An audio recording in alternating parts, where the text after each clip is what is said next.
Bismillahirrahmanirrahim. Assalamualaikum warahmatullahi wabarakatuh. Waalaikumsalam warahmatullahi wabarakatuh. Alhamdulillahirabbil alamin wa bihi nasta'inu ala umuri dunya waddin. Wassalatu wassalamu ala asyrofil mursalin wa ala alihi wa sahbihi ajma'in. Raditu billahi rabba wa bil islami dina wa bi Muhammadin nabiyya wa rasulah. Rabbi zidni ilma warzuqni fahma. Amin ya rabbal alamin. Kajian malam ini dengan tema menjadi muslimah yang cinta ilmu. Ibu-ibu rahimani wa rahimakumullah, Islam itu adalah agama ilmu. Keseharian mulai dari kita bangun tidur sampai tidur lagi, itu semuanya adalah menggunakan ilmu. Jika ada ulama yang mengatakan al ilmu nurun, ilmu itu adalah cahaya, karena dengan ilmu tersebut kita bisa mendapatkan pencerahan. Bagaimana kita mengetahui karakteristik Islam, bagaimana kita bisa menggapai ridha Allah, yang mana ilmu tersebut adalah menjadi sarana cinta kita kepada Allah dan Rasulnya. Kemudian dengan ilmu tersebut kita juga bisa menyempurnakan akhlak dan ibadah, serta dengan ilmu tersebut kita bisa meningkatkan kualitas hidup kita dalam agama Islam maupun dalam lingkup sosial sampai pada bangsa dan negara. Ibu-ibu, dalam hal menjadi muslimah yang cinta ilmu, selain tadi saya katakan bahwa kita perlu mengetahui dari ilmu tersebut adalah karakteristik Islam, karena kita ini umat Islam, ya. Kita juga perlu mengetahui kenapa kita harus cinta ilmu, karena banyak keutamaan yang akan kita dapatkan dengan menuntut ilmu, khususnya menghadiri majelis ilmu. Harus panjenengan ini. Ibu-ibu rahimani wa rahimakumullah, karakteristik Islam itu yang pertama, di dalamnya itu mencakup tentang yang namanya tauhid. Jadi selain tauhid, juga karakteristik Islam itu adalah syahadat, kemudian sholat, zakat, puasa, dan haji. Jika dalam tauhid, maka kita diajarkan kita mendalami yang namanya keesaan Allah. Dari ilmu tauhid kita bisa mengetahui bahwa satu-satunya Tuhan yang berhak disembah hanyalah Allah. Kemudian kita juga bisa menjadikan Allah satu-satunya sandaran hidup kita. Kita juga mempelajari aturan dan panduan dari Allah Subhanahu wa Ta'ala. Itu tentang tauhid. Kemudian karakteristik Islam yang kedua adalah syahadat, yang mana kita tahu bahwa dalam syahadat itu ada dua unsur utama. Yang pertama adalah syahadat tauhid, asyhadu an la ilaha illallah, dan yang kedua adalah syahadat rasul, wa asyhadu anna muhammadar rasulullah. Dalam dua tauhid tersebut itu ada konsekuensi kita sebagai umat Islam, terutama sebagai muslimah. Makanya kenapa kita ini harus berusaha menjadi muslimah yang cinta ilmu. Konsekuensi apa dalam syahadat itu? Jadi ketika kita sudah bersyahadat, maka konsekuensinya adalah kita mengikuti aturan, panduan dan petunjuk dari Allah dan Rasulullah. Kalau ibarat kata kalau kita membeli kulkas, itu mesti ada buku panduannya, buku kulkas. Beli TV ada buku panduannya. Bagaimana cara menyalakan televisi, ya, bagaimana cara kalau televisi mau pindah channel, bagaimana kalau televisi itu kurang cerah dan seterusnya, kita atur kecerahannya. Itu alat elektronik. Nah, kita sebagai manusia itu juga ada panduannya, buku panduannya, ya. Ada buku petunjuknya, ada buku aturan main dalam hidup. Kalau dari Allah dan Rasulullah, yang dari Allah adalah Al-Quran dan dari Rasulullah adalah Al-Hadis atau As-Sunnah. Dari panduan yang sudah disiapkan oleh Allah, yang secara langsung dari Allah dan juga secara langsung Allah kepada Rasulullah, yang kita ikuti juga dalam Al-Hadis, maka kita nanti akan bisa menurunkan ilmu-ilmu yang sifatnya adalah fardu atau wajib. Jadi kita bisa tahu ilmu tentang toharoh. Ini sebagai perempuan itu kita sangat penting sekali, Bu, untuk mempelajarinya. Makanya kita harus cinta ilmu, harus mau mencari ilmu. Selain toharoh, jadi ada di toharoh saja kita akan belajar tentang hadas najis, dan bagaimana ketika kita mendapati hadas, bagaimana ketika kita terkena najis dan seterusnya. Ada sunnah fitrah, sebagai muslimah itu bagaimana, ada bagaimana kita tata cara istinja, kemudian mandi, wudhu, tayamum, itu semuanya kita bahas, kita kupas di ilmu fikih. Makanya kita harus cinta ilmu. Nah dari mana nanti Bu? Termasuk panjenengan seperti ini, kajian majelis ilmu. Kita bisa tahu bagaimana menyikapi haid dan nifas, bagaimana tata cara ibadah mulai dari sholat, mengurus jenazah, bagaimana zakat, berzakat, kriterianya. Karena Islam itu ternyata adalah agama yang suci bersih, sehingga di zakat itu ada penyucian diri namanya zakat fitrah, ada penyucian harta titipan Allah itu dengan zakat mal. Nah itu nanti ada kajian khusus, makanya kita harus cinta dulu. Karena kalau cinta kita tahu ya Bu, ketika kita cinta sesuatu itu apapun akan rela kita korbankan, gitu Bu. Jadi ada ilmu yang perlu kita pelajari, Ibu. Jadi kalau ada kata mutiara Arab itu Ibu, utlubil ilma minal mahdi ila lahdi. Utlubil ilma, tuntutlah ilmu minal mahdi, mulai dari buayan ila lahdi sampai ke liang lahat. Jadi nggak ada berhentinya. Makanya kalau dalam istilah pendidikan itu ada apa Bu? Belajar sepanjang hayat. Itu dari kata-kata mutiara Islam. Kenapa? Karena memang yang membuat jargon seperti itu adalah memang pada dasarnya adalah orang-orang Islam, Ibu, yang di Kementerian Pendidikan itu tentang ilmu yang perlu kita pelajari dalam hal agama. Allah itu mentakdirkan kita bermasyarakat bukan hanya dengan Islam, tetapi ada beragam agama. Belum lagi yang di luar Indonesia, itu ada juga Ibu agama yang menyembah matahari, ada yang malah tidak beragama. Sehingga kita menyikapinya tidak hanya dengan melulu bagaimana cara bersikap dengan orang Islam saja, tetapi bagaimana kita ketika bermasyarakat dengan Islam maupun dengan yang non-Muslim. Makanya kita perlu untuk belajar ilmu-ilmu tersebut. Selain zakat, infak, sedekah, ada jual beli. Ternyata di Islam itu Bu, panduannya banyak sekali. Kenapa? Karena memang hidup kita itu nggak 1-2 tahun, tetapi sampai seumur hidup. Dan ada hidup lagi setelah mati. Sehingga Allah memberikan panduan itu sangat apik, gitu. Istilahnya itu disiplin ilmunya itu sangat rapi sekali. Nah, tinggal kita yang mau mempelajari atau bukan, Ibu. Jadi nanti kita juga ada perlu mempelajari tentang kajian puasa, haji dan umroh, Ibu. Contohnya saudara-saudara kita ada yang berangkat haji di tanah suci. Kita karena kita nggak bisa berhaji, akhirnya kita ikut tuntunan menyembelih hewan kurban misalnya. Jadi yang jenengan yang berkurban, alhamdulillah. Seperti kurban sapi kita Bu 9 ya. Kalau kambingnya berapa kita Bu? 6, alhamdulillah. Nah panjenengan yang sudah bisa berkorban, alhamdulillah, Ibu. Seandainya belum bisa, betul karena memang kurban itu adalah bagi yang mampu. Kurban adalah ibadah utama pada Idul Adha bagi yang mampu. Dan tidak semua orang itu ditakdirkan mampu. Kadang-kadang mampu tapi karena tanggungannya banyak, itu sehingga tidak diwajibkan, disunahkan pun tidak. Kenapa? Karena memang melihat dari kemampuan. Untuk yang bisa kurban, itu diantara ilmunya adalah sunahnya tidak memotong kuku. Nah ini ilmu Bu, nanti buatan belajar gitu. Kenapa dipotong ya? Karena biasa kok potong kuku ini. Mana perlu? Kamu jaga bersihan, misalnya jaga bersihan, benar.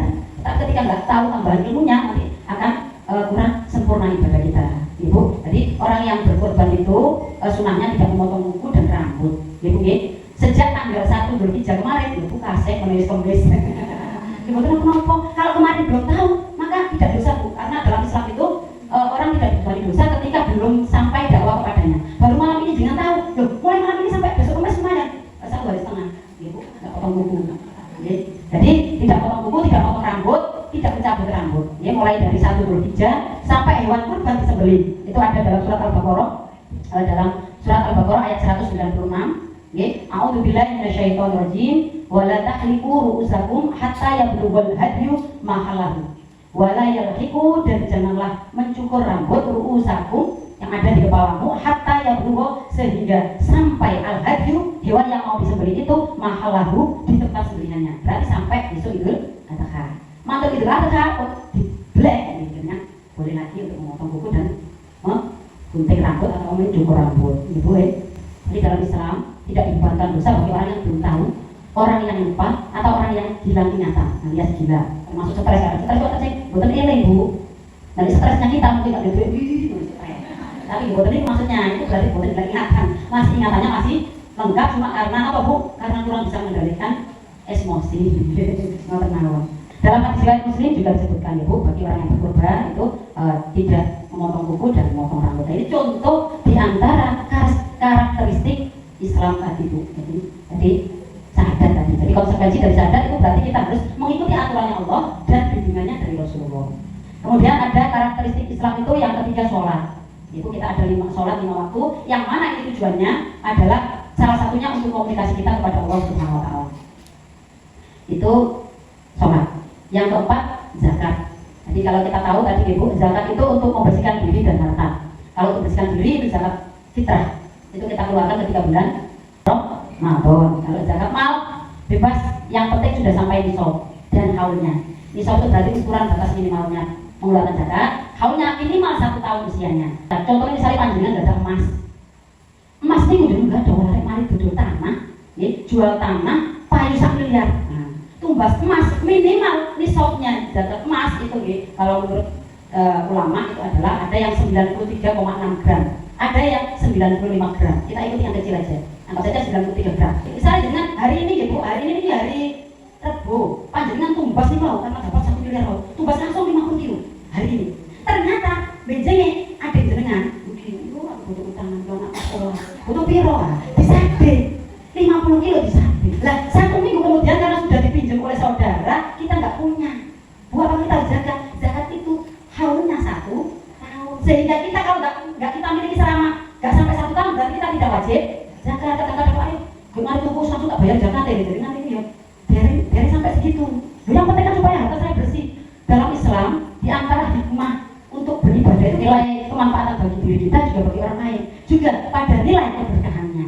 Ini sesuai dengan tuntunan yang berkah. Itu contoh ketika kita zakat.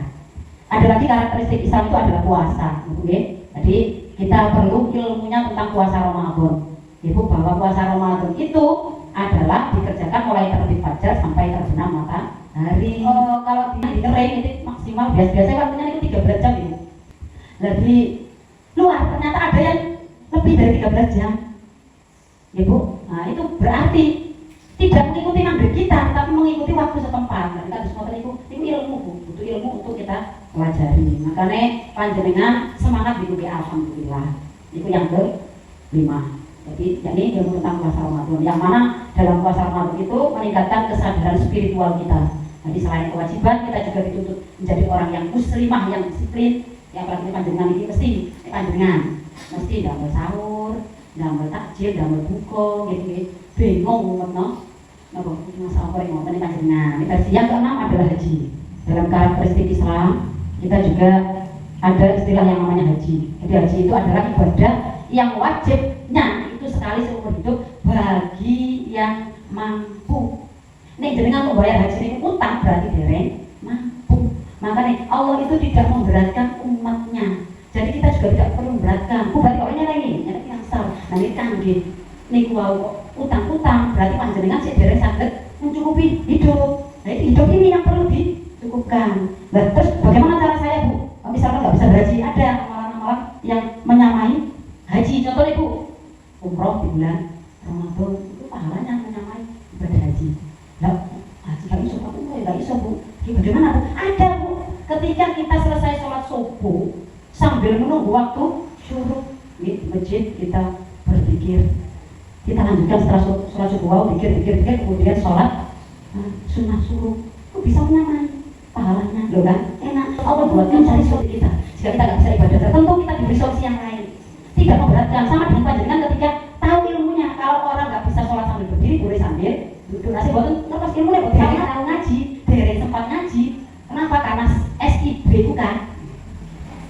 Wah, orang kabus berarti aku tidak mau nggak sholat. Nah, kenapa? Belum tahu ilmunya. Pak jadi kerjakan apa sudah gugur kalau sakit? Haji. Nggak bisa berdiri boleh duduk, nggak bisa duduk boleh berbaring. Nggak sholatnya orang yang sakit. Yang tentang fikih Bu, ada lagi yang mungkin juga tentang ilmu-ilmu itu banyak yang perlu kita pelajari, tentang makan dan minuman, yaitu menikah dan rumah tangga, warisan, masalah-masalah yang gaib, kemudian masalah tentang akhirat dan kehidupan setelah mati, ya, masalah ekonomi dan perdagangan, banyak sekali Bu. Menangani orang yang sedang sakit, kemudian pakaian dan seterusnya. Ini ilmu yang perlu kita pelajari. Nah, supaya kita bisa enjoy mempelajari, ya harus cinta dulu. Makanya supaya kita cinta, yang pertama tadi kita harus mengetahui karakteristik Islam yang 6 tadi. Yang pertama, Anda sudah tahu itu 6 karakteristik Islam tadi. Yang kedua, supaya kita bisa menjadi muslimah yang cinta ilmu, kita juga perlu mengetahui keutamaan menuntut ilmu atau mendatangi majelis ilmu. Jadi keutamaan mendatangi majelis ilmu itu ada 8 Bu. Itu perlu kita tahu supaya kita bisa cinta ilmu. Kalau sudah cinta apapun, kalau anak muda gitu apa sih yang nggak buat lo ngotot? Jadi kalau sudah cinta walau sampai bangun tidur itu bukan sempat sarapan, bukan sempat nopo, gara-gara yang dicintai lewat. Sakit loh jadi sembuh. Apapun akan aku korbankan demi yang aku cintai. Itu kalau dalam bahasa cinta. Kita juga perlu mengetahui ajaran-ajaran Islam. Jadi ajaran pokok dalam Islam itu yang pertama tentang tadi keesaan Allah, yang kedua kewajiban ibadah, dan turunannya itu termasuk zikir dan doa. Kemudian nilai moral yang baik itu yang diajarkan dalam Islam. Nilai moralnya apa? Di antaranya adalah adil, pentingnya adil dan kesetaraan. Itu termasuk dalam hal ibadah, laki-laki dan perempuan itu disamakan. Kalau tentang warisan misalnya, ya ada perbedaan. Jadi Allah itu mengetahui yang terbaik untuk kita. Jangan gitu lah. Ibadah sholat laki-laki 5 waktu, perempuan 5 waktu, warisan laki-laki 2, perempuan 1. Gak adil Allah itu. Nah, kita kan nggak tahu hikmah yang besar dibalik Allah menuntun kita untuk menerapkan warisan yang bagiannya laki-laki 2, perempuan 1 itu. Ketika kita tahu, masya Allah, hikmahnya itu sangat luar biasa untuk kita rasakan. Kemudian nilai moral kasih sayang dan empati pada sesama. Ini adalah nilai-nilai moral yang diajarkan dalam Islam. Termasuk amanah, yakni menjadi orang yang jujur dan tanggung jawab. Sekarang keutamaan datang majelis ilmu. Jadi supaya panjenengan sih datang setiap malam Kamis ini semakin kuat cintanya kepada ilmu dan majelis ilmu. Maka yang pertama, keutamaan mendatangi majelis ilmu itu adalah kita lihat dalam surat Al-Alaq ayat 1 sampai 5. Itu karena mencari ilmu, belajar ilmu itu adalah perintah dari Allah. A'udzubillahi minasyaitonir rajim. Bismillahirrahmanirrahim. Iqra bismi rabbikal ladzi khalaq. Khalaqal insana min 'alaq. Iqra wa rabbukal akram. Alladzi 'allama bil qalam. 'allamal insana ma lam ya'lam. Iqra, bacalah. Bismi rabbikal ladzi khalaq. Bismi rabbika, dengan nama Tuhanmu, alladzi khalaq, yang telah menciptakan. Jadi kalau di sini berarti perintah untuk menuntut ilmu, membaca. Nah, membaca itu adalah awal dari kita mencari atau mengkorek pengetahuan. Itu membaca. Nah, dasar dari pengetahuan itu berawal dari membaca. Makanya kalau anak-anak SD itu mengatakan membaca adalah jendela dunia, membaca membuka cakrawala dunia. Itu karena memang semuanya berawal di antara kenapa Rasulullah wahyu pertamanya adalah surat Al-Alaq ayat 1 sampai 5 itu adalah karena kita disuruh mencari ilmu. Itu khalaqal insana, yang telah menciptakan manusia min 'alaq, darah. Jadi manusia itu unsur yang ada dalam tubuh itu juga berasal dari segumpal darah. Walaupun mungkin ada juga ayat lain yang mengatakan manusia itu berasal dari tanah. Tanah itu unsur yang ada di dalam tubuh manusia. Iqra, bacalah, wa rabbukal akram, dan Tuhanmu lah yang maha mulia. Alladzi 'allama, yang telah mengajarkan bil qalam, dengan perantara pena. Dari sini simbol dengan pena ini adalah simbol bahwa selain kita itu belajarnya bisa melalui tulis, juga ada alat yang bisa kita gunakan untuk kita mendapatkan pengetahuan, di antaranya dengan melalui pena, tulisan. Jadi pengetahuan itu bisa kuat ketika kita tambahkan dengan tulisan. Makanya kalau saya guru pulau ketika belajar nahwu dulu, itu katanya ilmu itu pengikatnya adalah dengan tulisan. Makanya sampean itu iso ketika dipelajari itu sampean tulis. Kami dengan panjenengan ini pengajian ketika dijelaskan diterangkan oleh Ustadz Hasan, Ustadzah Fatimah, Ustadzah Siti Muawana, ada Ustadzah Alif Mazia, itu yang poin-poin penting dengan tulis. Itu tulis poin penting. Menjadi muslimah yang cinta ilmu, satu, mengetahui karakteristik Islam. Yang kedua, mengetahui keutamaan mendatangi majelis ilmu. Yang ketiga, mengetahui ajaran-ajaran dalam Islam, termasuk nilai-nilai moralnya apa. Itu sudah karena panjenengan ada catatan, ada memori yang bisa diurai, maka ingat karakteristik prinsipnya itu adalah tauhid ditambah dengan rukun Islam. Oh, keutamaan kita mendatangkan sini semua atau belajar ilmu. Oh, yang pertama ternyata karena kita perintah Allah, karena perintah berarti kita nggak boleh bermalasan. Kalau kita semangat, misalkan sekarang bisa mengaji, sudah lihat teman ini ngaji, menuntut ilmu. Suatu saat panjenengan itu ada halangan atau udur, maka panjenengan tetap dicatat oleh Allah pahalanya disamakan dengan ketika jenengan saat ini belajar.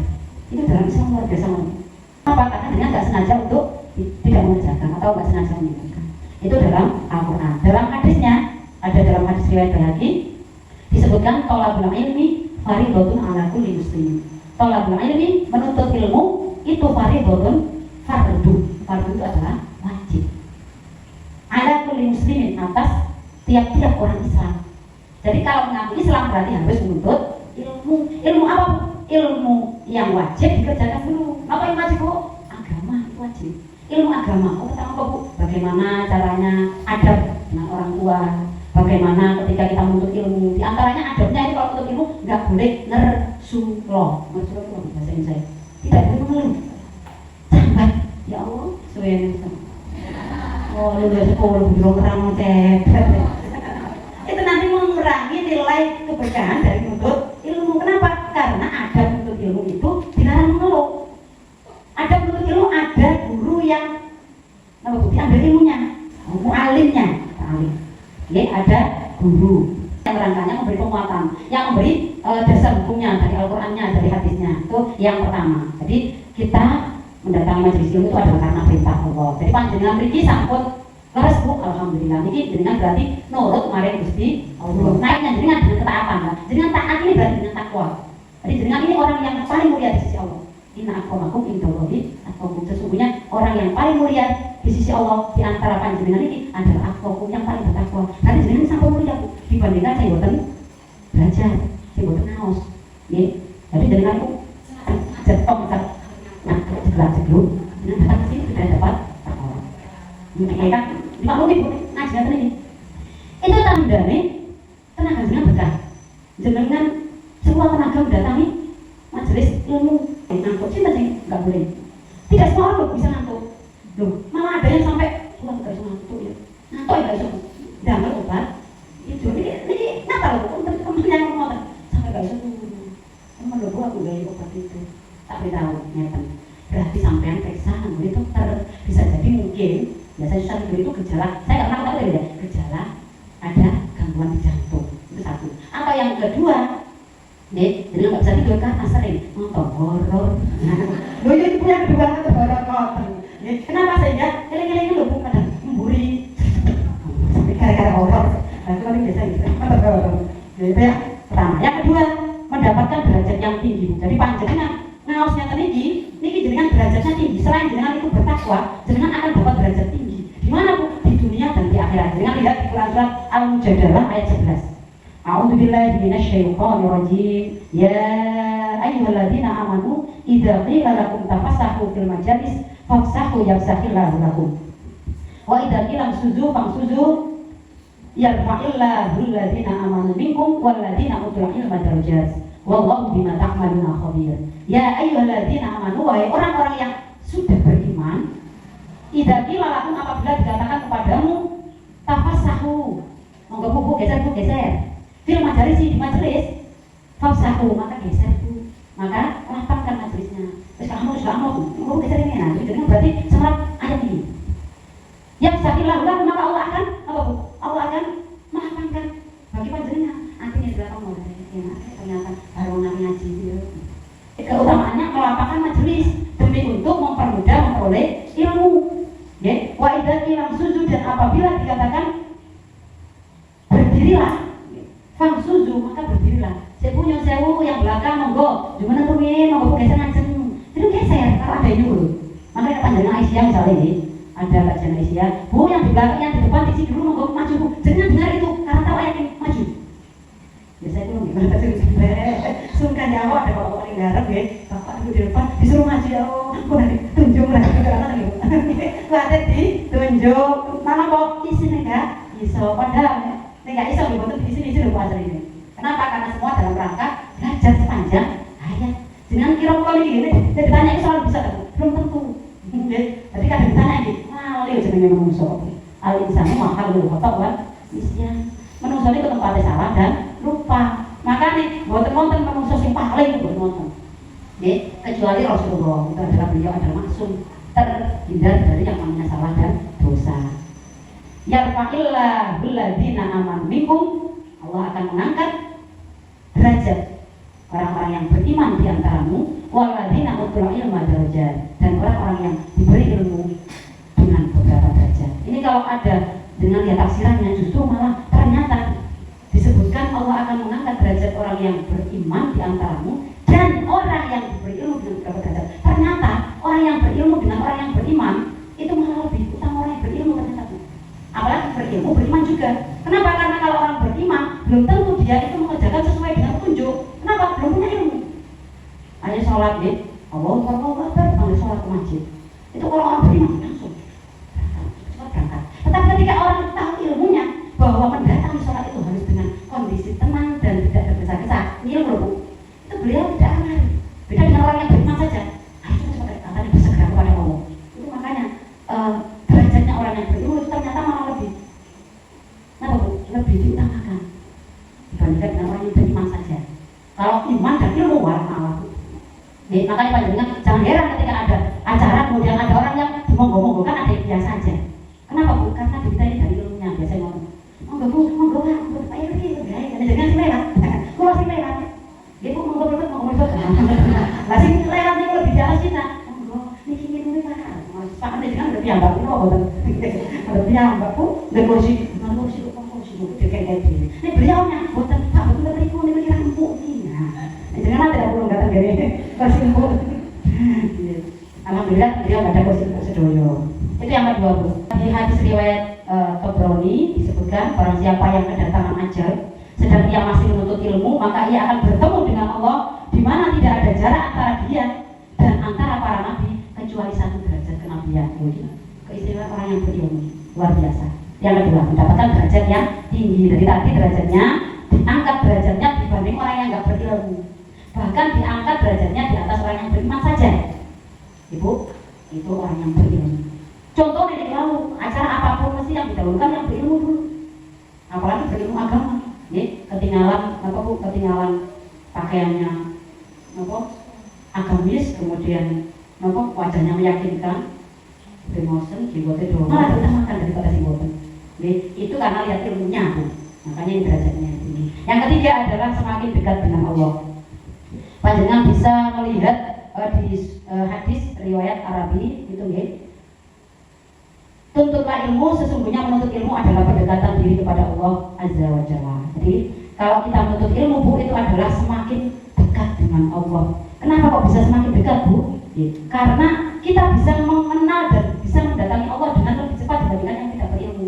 Contohnya misalnya Bu, kita tahu ilmunya bahwa ketika orang itu tertidur ada yang bangun munajat kepada Allah maka jalan doanya lebih cepat dikabulkan. Ketika apa itu? Ketika orang lain tidur bangun sendiri kenapa Bu? Ketika sholat tahajud. Ini orang nggak berilmu nggak tahu loh Bu. Akhirnya apa mendatangi alternatif. Aku supaya anakku lulus, aku tak saya kok kulit ngetan supaya ibu lulus. Ini alternatif. Nah, yang punya ilmu, kenapa Pak alternatifnya? Alternatifnya langsung bertemu dengan Allah. Bu saya kenapa kok minta tolong kepada yang lain, nggak saya sendiri yang bangun? Karena saya mongso saya dosanya banyak. Lah ibu saya yang punya ilmunya, kalau tahu dosanya banyak apa Bu yang dilakukan? Bertaubat, istighfar. Paling gak makan misalnya di mantu esok misalnya jadi musuh kadang-kadang roh arek anak wong tingkai koyo jalan jinduk misalnya. Terus langsung besok lima tuh langsung astagfirullah. Itu kalau tahu ilmunya, mereka tahu yang mana akhirnya dari alternatif kepada yang lain. Padahal diri sendiri bisa. Sama juga dengan tadi anak bawa misalnya. Biar cara mengelur anakku. Kalau yang punya ilmu, sulit. Alternatifnya tahu, apa? Ketika anak seperti itu, yang pertama itu doa orang tua, ibu dan ayah. Sampai di mana bintu Bu? Nah, berarti kurang bumbune. Apa bumbune doa supaya cepat terkabul? Bumbune apa Bu? Bumbune yang pertama ikhlas dan ridho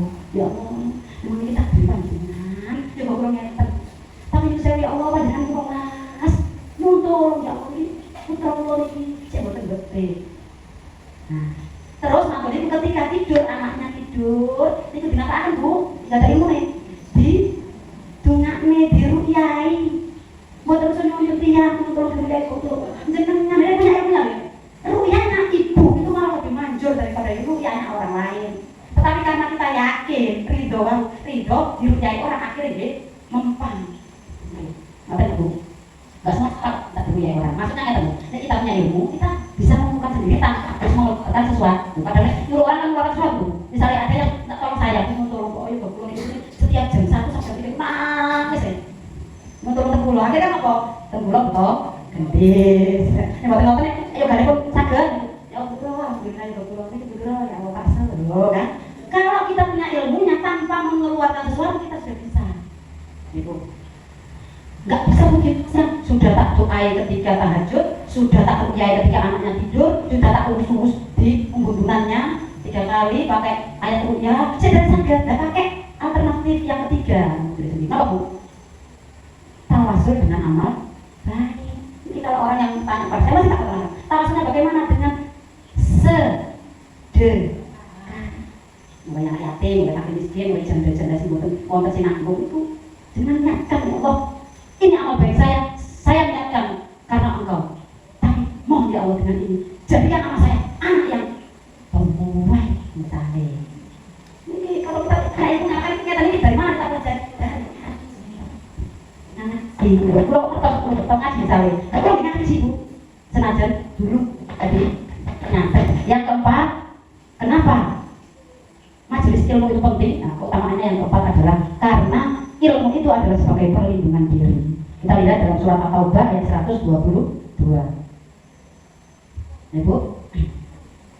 A'udzubillahi minasyaitonir rajim. Wa ma kana al-mu'minuna liyanfiru kaffah. Falaula nafaru min kulli firqatin minhum ta'ifatun liyatafaqahu fid din wa liyunziru qaumahum idza raja'u ilaihim la'allahum yahdharun. Dan tidaklah patut al-mu'minuna, orang-orang yang mengaku beriman, orang-orang yang beriman itu liyang biru pergi ke medan perang kafah seluruhnya. Ini bisa jadi simbol, maksudnya kata orang itu jangan sampai seluruhnya berjihad. Jadi tidak semua harus berjuang semua, tidak semua harus berperang semua. Falaula nafara min kulli firqatin. Falaula, maka kenapa tidak nafara pergi min kulli firqatin dari setiap golongan minhum sebagian mereka ta'ifatun beberapa orang bagian kecil lah. Lihat apa kamu yang untuk memperdalam pengetahuan di dalam agamanya. Waliyung diru dan memberi peringatan kaumahum kepada kaum mereka. Idza jauh apabila sudah pulang ilaihi kepada mereka. La'allahum yahdharun, supaya bisa menjaga diri. Makanya tidak semua harus harus berjuang di pabrik. Tetapi ada sebagian yang harus menuntut ilmu, boleh ilmu untuk guys yang memberi tahu tadi, memberi peringatan, memberi arahan. Ini loh yuk, ini loh Mbak, jangan begini. Nah itu adalah sebagai perlindungan diri kita supaya bisa menjaga diri itu. Dari Ali bin Abi Thalib berkata, Rasulullah SAW bersabda, didiklah anak-anak kalian dengan satu mencintai Nabi kalian dan keluarganya, kemudian membaca Al-Quran. Karena sesungguhnya orang yang menjunjung tinggi Al-Quran, membaca Al-Quran sebenarnya ilmu, maka disuruh membaca Al-Quran. Membaca dan tentunya membaca nggak hanya membaca, maksudnya itu membaca tanda-tanda yang juga disyariatkan dalam Al-Quran. Akan berada di bawah lindungan Allah di waktu tidak ada lindungan selain lindungannya, bersama para nabi dan kekasihnya. Jadi dalam Al-Quran itu adalah perlindungan diri yang lebih fokus pada dunia, maka yang di dalam hadis ini adalah perlindungan kita besok ketika di akhirat, ya Bu. Jadi kita di bawah lindungan Allah, yang mana tidak ada lindungan selain lindungan Allah, dan kita itu bersama para nabi dan kekasihnya. Hadis riwayat At-Tirmidzi. Itu yang keempat. Yang kelima, jalan menuju surga menjadi mudah. Dalam hadis riwayat Muslim disebutkan, wa man salaka tariqan yaltamisu fihi ilman sahalallahu lahu bihi tariqan ilal jannah. Ada di sini, ada yang pakai waman, ada yang langsung man. Ada yang pakai sahalallahu lahu tariqan, ada yang pakai sahalallahu lahu bihi tariqan. Jadi ada dua konteks hadis yang sama-sama maksudnya sama. Tetapi tambahannya saja yang berbeda. Jadi man salaka tariqan, barang siapa yang menempuh jalan yaltamisu fihi ilman, untuk menuntut ilmu, di dalamnya sahlallahu lahu, maka Allah akan memudahkan bagi orang yang menuntut ilmu tadi thoriqon, jalan ilal jannah, menuju ke surga. Jadi kita menjadi mudah. Kenapa? Karena kita memudahkan untuk menuntut ilmu. Yang keenam, berilmu tanda mendapatkan kebaikan. Dalam hadis muttafaqun alaih, hadis yang diriwayatkan oleh Imam Bukhari dan Muslim, mayuridillahu bihi khairan yufaqihu fiddin. Mayuridillahu, barang siapa yang dikehendaki Allah bihi khairan, kebaikan dalam diri orang tersebut, yufaqihu, maka dipahamkan dia fiddin, dalam masalah agama, dalam ilmu agama. Makanya kita akan tanda salah satu tanda bahwa kita dikehendaki oleh Allah mendapat kebaikan yang besar adalah karena kita belajar dan paham agama. Yang ketujuh, ilmu menjadi amal jariah. Ini sampai populer di dalam hadis riwayat Muslim, idza mata banu adama in qata amaluhu ila min talatin shadaqatin jariyatin aw ilmin yuntafa'u bihi aw waladin sholihin yad'ulah. Idza mata, apabila telah wafat ibnu adama, anak keturunan Adam, in qata amaluhu, maka terputus amalannya ila min talatin, kecuali 3 perkara, shadaqatin jariyatin, sedekah yang tahan lama sehingga pahalanya mengalir terus, aw ilmin, atau ilmu yuntafa'u bihi, yang diamalkan dengan ilmu tersebut, dengan bisa masak, dengan ajari citra untuk memasak, kemudian diajarkan ke orang lain, itu termasuk ilmu yang bermanfaat. Selama ilmu yang tadi dari jenengan itu diamalkan oleh yang jenengan ajari, ketika kita wafat, maka pahalanya tetap mengalir. Awaladin sholihin, atau anak yang soleh, yad'ulahu, yang senantiasa mendoakan baginya, bagi orang tuanya. Walaupun toh tidak terbaku dengan bahasa Arab, misalnya, ya Allah ampuni ayah saya, ampuni ibu saya yang sudah wafat. Ketika anak tadi soleh, apa yang diberitahu Allah dikerjakan, maka doanya pasti dikabulkan oleh Allah SWT. Ini adalah hadis riwayat Muslim. Yang terakhir adalah 8 keutamaan dalam majelis ilmu adalah yang ke-8 menjadikan manusia semakin bijaksana dan berpikir kritis. Gitu. Jadi orang yang berilmu ketika ada masalah itu akan bisa mencari titik tengah atau jalan keluar itu baik dan tepat sesuai dengan harapan. Kenapa? Karena ada pertimbangan-pertimbangan. Itu orang yang berilmu.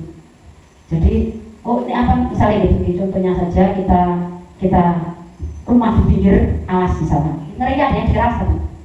Ojo itu nih, cici mereka bareng-barengan. Kalau di ngeri sini mungkin sudah nggak ada babi atau anjing, masih ada? Ada? Nggak ada nih, nggak ada. Itu sepanjang di sini lah, di daerah saya sana. Ada yang rumahnya atau warungnya itu adalah di tengah hutan. Contohnya di hutan Panceng itu ada, mesti ada warung. Semisal dengan punya warung misalkan gitu. Ini berhubungan dengan orang yang berilmu itu adalah semakin bijaksana. Jadi ketika alat masaknya itu adalah dicetel di luar warung, menghindari sesuatu yang tidak diinginkan karena masih ada berpotensi ada babi dan anjing di hutan, maka ketika mau memakai itu harus dibersihkan dulu. Nah, karena punya ilmunya, bagaimana cara membersihkannya adalah seperti tertera dalam hadis riwayat Muslim. Ketika alat memasak atau bejana itu terkena liur unta, semisalnya unta babi, itu cara mensucikannya adalah tahuru ina'i ahadikum idza walagha fihil qalbu ayyasilah musab amarratin ulahuna biturab. Jadi kalau di sini kalau untuk anjing ya. Ini kalau tuhuru ina'i ahadikum, cara membersihkan bejana atau alat, salah seorang di antaramu idza walagha fihi, jika dijilat alat tersebut al-qalbu oleh anjing, ayyasilahu, maka mencucinya adalah sab amarratin 7 kali, ulahuna biturab. Ulah yang pertama, guna dari pencucian tadi adalah biturab, menggunakan tangan. Jadi ini kalau ada ilmunya tahu bukan kalau dijilat anjing itu kan karena kita kehati-hatian. Itu kalau orang yang belum ini sikap bijaksana untuk kehati-hatian menjaga saya, ya, supaya terhindar dari yang haram. Karena itu haram gitu. Kenapa? Efeknya kalau kita memakan sesuatu yang haram, efeknya itu besar ternyata. Ketika tubuh kita kemasukan sesuatu yang haram, itu doa kita tidak terkabul. Makanya mungkin bisa jadi salah satu penyebab orang itu doanya suwe mau terkabul. Sebenarnya mungkin bukan ada dosa, tapi bisa jadi yang masuk ini adalah ada kecampuran barang yang haram. Makanya kenapa perlunya kita tobat terus, kita kan nggak tahu apa yang kita makan. Ini sikap bijak orang yang berilmu. Makanya orang yang berilmu itu yang ke-8 yang bisa saya sampaikan dari saya. Mohon maaf atas segala salah dan kurang. Nanti saya akhiri. Nasrullah wa fathul qarib wa basyiril mu'minin. Wassalamualaikum warahmatullahi wabarakatuh.